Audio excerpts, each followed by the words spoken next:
There was a case of Al Ponchis a few years ago. He was actually a U.S. citizen. Really? So he might be back here in the United States.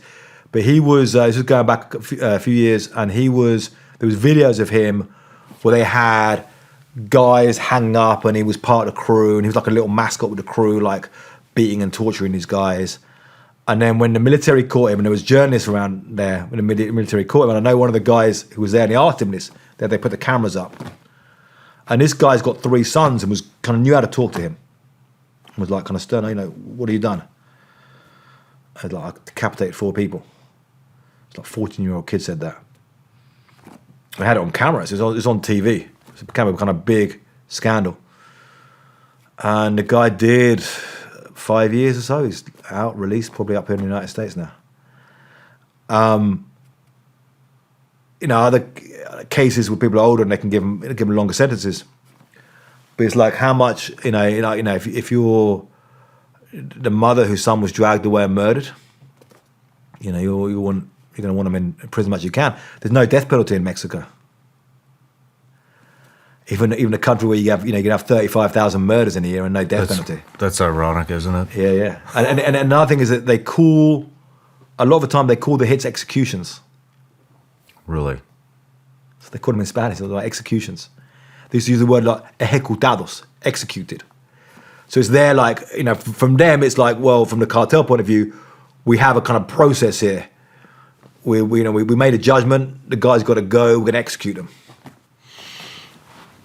So you have all these executions. They set the rules. Yeah. They set the rules. Yeah.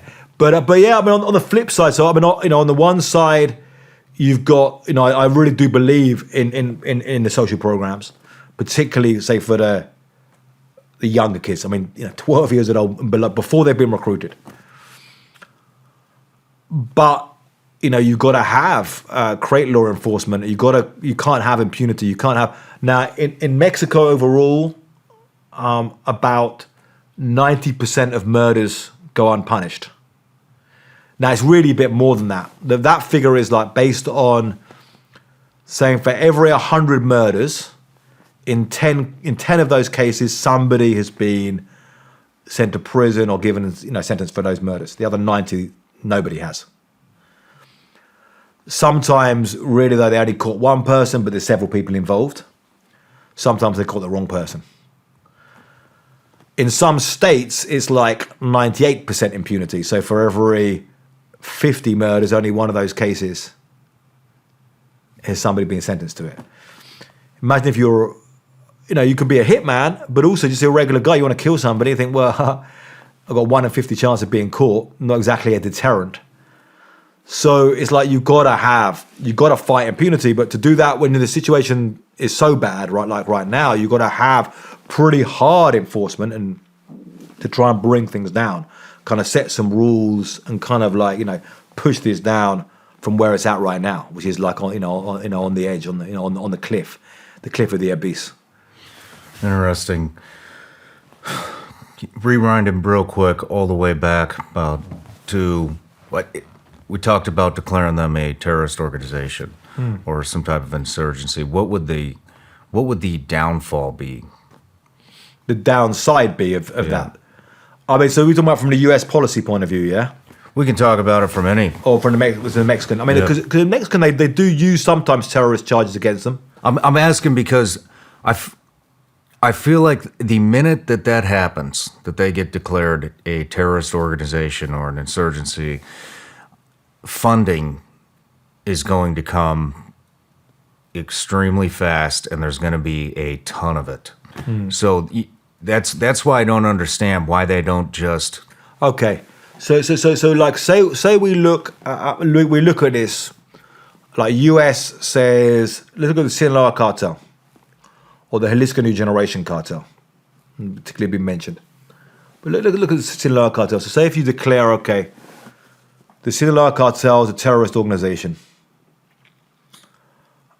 then it's not like, say with Al Qaeda, you have these kind of certain targeted members you're going to target, you're going to find out these networks and go around and get them. We're talking about in Sinaloa, this is an organization, or it's a network really more than an organization,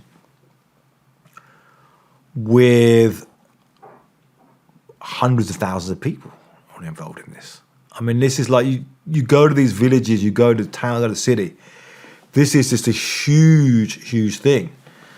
So you get drawn into saying, okay, we can just target anybody who's involved. And a lot of people, it's like a lot of the time, it's a loose network in these places, or you've got like it's kind of medieval in some ways. You have powerful people and people who swear loyalty to them in these areas.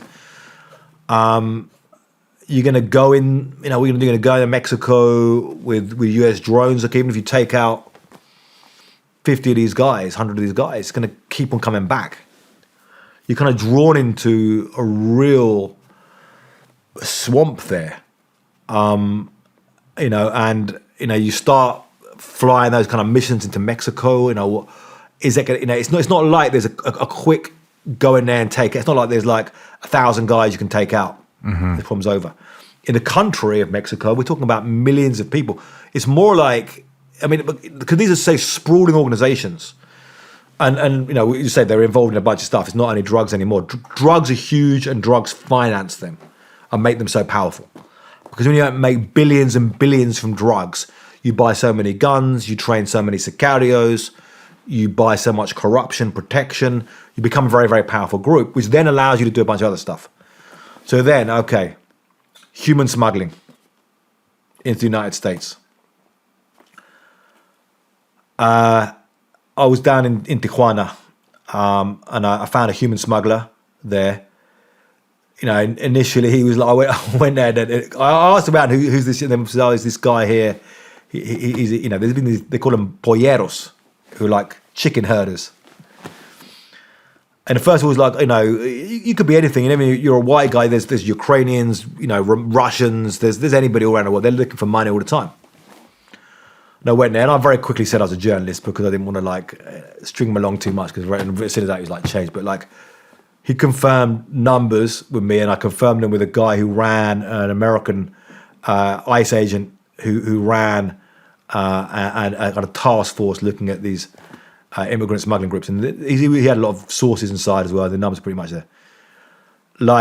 They're now, the numbers have shot right up, so it's like $12,000 to $15,000 head now going in.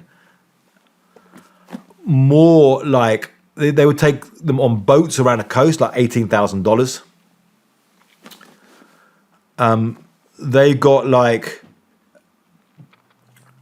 some other stuff that through worse deserts a bit cheaper, and this thing now of Asylum Claim, where they just flip them over the wall to hand themselves in, like for $500, just jump you over the wall and you hand yourself into the border patrol and try and claim asylum.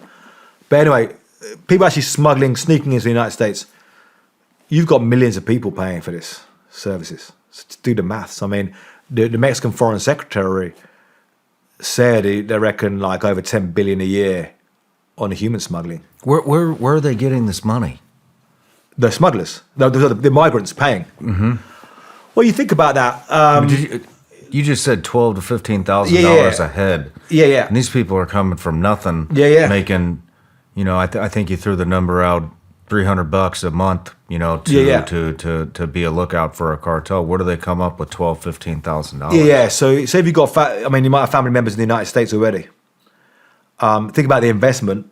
You might, even if you pay $15,000 to get to the United States, how much could you make here over 10 years? No, I completely understand. Yeah, so I'm saying, where do they get the money? Physically get the money. I would say over 50% of the population in the U.S. probably doesn't have $15,000 in their bank account. Yeah. You got family networks. A lot of the time, families. You might have a family who's in El Salvador. They're a lot more living through remittances in a lot of villages in Mexico. You go to these villages, and everything's built through money sent back from the United States. And so you're building up a family network, and you're saving up money and putting. Another thing that happens. You say, okay, I haven't got $15,000. I can come up with $5,000. Okay. You pay me off. Then I've got something over you. Then I can hold one of these guys prisoner until you pay the money back and so forth. So then you get like these things where you get like stashes of, in had a bunch of these in Phoenix for a while. These big, people held up, and it was because people were like they didn't have the money, or they pay half up front and half when they were delivered, and they couldn't get the family members to pay them, so they end up kind of kidnapping these people in the United States for that kind of money. But I was just saying, so like you got human smuggling, huge business. Mining. Now, a lot of gold being mined in Mexico. A lot of foreign companies, particularly Canadian, going in there for the mining. Cartels control the areas. Cartels have now realized there's a big amount of cash in gold mining, and they want a piece of that. There's also a lot of lithium mining going on in Mexico, correct? There's lithium. It's not really happening yet money-wise. Okay. There was a massive lithium deposits found in Sonora. They initially said, this is the biggest in the world. It's a bit more complicated. I talked to somebody involved in the mine. It's a bit more complicated. It's like lithium everywhere. It's like verified. They were investing a bunch of money before they'd got a real return. Then the Mexican government said, we want that. And they said, we'll nationalize lithium like oil. And then the companies were like, we can't make any money out of this then. So it's not really happening yet, but there's a lot of lithium in Mexico. A lot of potential there. But gold, silver, there's a lot of money being made out of that right now. And a lot of the companies, at the end of the day, will settle for, we've got to pay a certain percentage of what we make here to the community, the local community, who's running and controlling the local community. So that's another industry. And then you've got oil theft, which is, drilling into pipelines and taking out oil.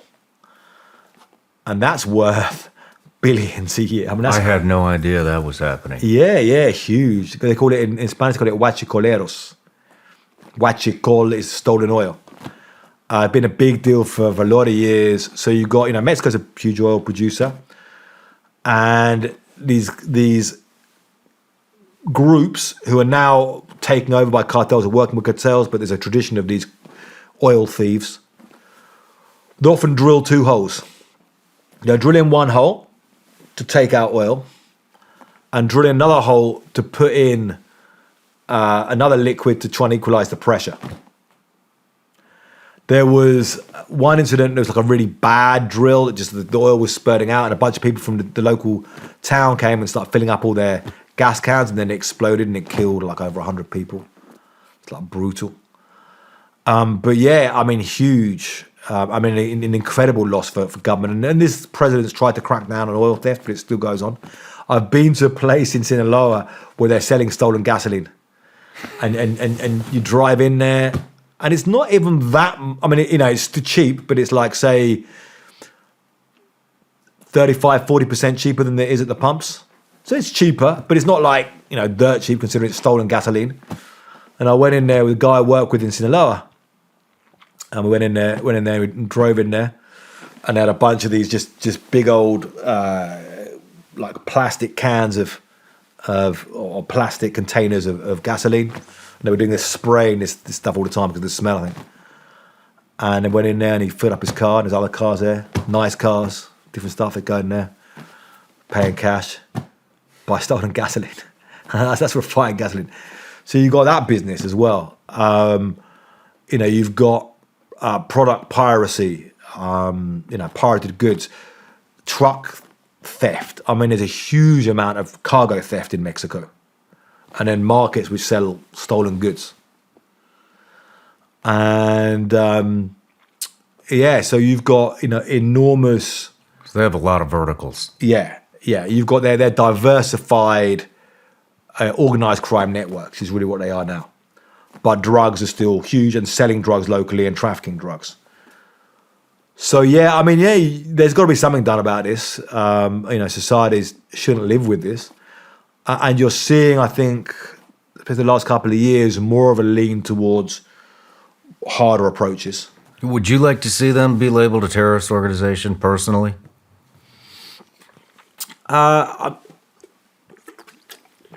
It doesn't upset me. A lot of what they do is terrorism. I just don't think it's a silver bullet.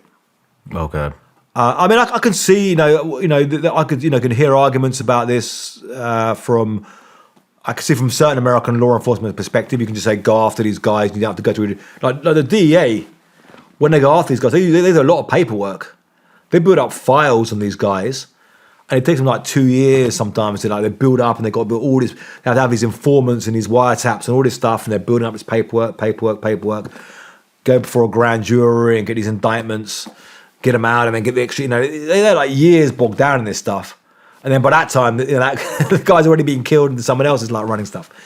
So you can see like it's an argument, that heard somebody make is like we've got to, just change the game now. This is a different game now. They're terrorists right away, and anybody we can kind of prove any kind of link to this, we can just take them out. But still, it's like so there's so many of these people. It's like you're not going to go in there and take out, you're going to go in there and start shooting up villages like in Afghanistan, or like doing drone strikes like in Afghanistan or whatever. What reaction would that create from the Mexican population? And a lot of people are not even involved. So I don't see it as a silver bullet. But I'm not, and I don't think it's outrageous. Hey everybody, I'm Shawn Ryan. Click here to subscribe to the Shawn Ryan Show YouTube channel for the hottest and most compelling interviews that you will not see anywhere else. I've also made a playlist of all the previous SRS episodes so they're easy to find. You can find that right here.